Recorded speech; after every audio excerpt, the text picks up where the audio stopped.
নতুন বন্ধুদের একটাই সমস্যা, তাদের আড়মোহলে কাপড় কুঁচকে যায় আর কান খুলে যায়। কিন্তু কেন হয় এই সমস্যাটা? কারণ তোমরা সঠিকভাবে আড়মোহল নিতে পারো না। তোমরা তিরা লাইন যা নাও তার থেকে আড়মোহল তোমরা বাড়িয়ে নাও। তোমরা ভাবো যে ছাতি বাড়ার সাথে সাথে আড়মোহলটা বাড়াতে হবে, কিন্তু না। তিরা লাইন যা নেবে আড়মোহল তাই নিয়ে নেবে, তাহলে তোমাদের এই সমস্যাটা আসবে না। দেখো এখানে 36 ছাতি আছে, তো ঝুল যা হবে তার থেকে 1 ইঞ্চি বেশি নিয়ে নিলাম সেলাই মার্জিনের জন্য। আড়মোহল আমি এখানে 5.5 নিয়ে নিয়েছি। আর দেখো এটা ডিপ নেক হবে, 11.5 মতো আমি এখানে নিয়ে নিয়েছি।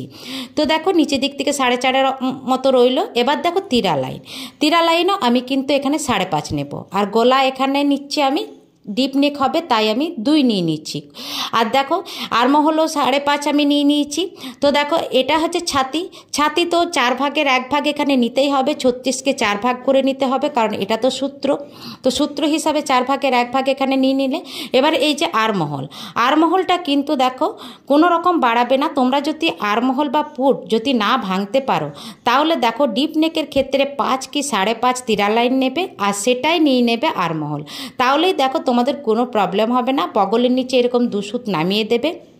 তারপর দেখো এই যে ব্যাক সাইড নেকটা নিচেটা দেখো 2.5 নিয়ে নিলাম। এটা 3 3.5 অবধি তোমরা নিতে পারো যারা খুব ছড়ানো পড়ে, কিন্তু এই গলাটা খুব একটা ছড়ানো হবে না। এটা দেখো রাউন্ড ভি শেপের মধ্যে কিন্তু এই গলাটা হবে, তাই উপরে নিচে আমি 2, নিচে আমি 2.5 নিয়ে নিয়েছি। এবার দেখো কোমর যা আছে তার থেকে 1 ইঞ্চি বেশি নিয়ে নেবে, কারণ এখানে টিকেনের জন্য 1 ইঞ্চি বেশি নিতেই হবে। আর সেলাই মার্জিনের জন্য 1.5 ইঞ্চি 2 ইঞ্চি তোমরা রেখে দেবে ভবিষ্যতের জন্য, সেটা কাস্টমারের ভালো। এইটা দেখো সেলাই মার্জিনের জন্য রেখে দেবে। দেখো আমার এখানে কাটিংটা হয়ে গেল। এবার দেখো এই গলাটার ক্ষেত্রে, গলাটা কেন খুলে যায়? ডিপ নেকের ক্ষেত্রে এখানে 2 সুত কিন্তু নামিয়ে দেবে, 2 সুত নামিয়ে দেবে। তাহলে তোমরা যদি এখানে দড়ি না দাও, তাহলে তোমাদের কানটা কোনো রকম আর খুলবে না। তো দেখো ভিডিওটি যদি ভালো লেগে থাকে তো অবশ্যই লাইক কমেন্ট শেয়ার করে দিও।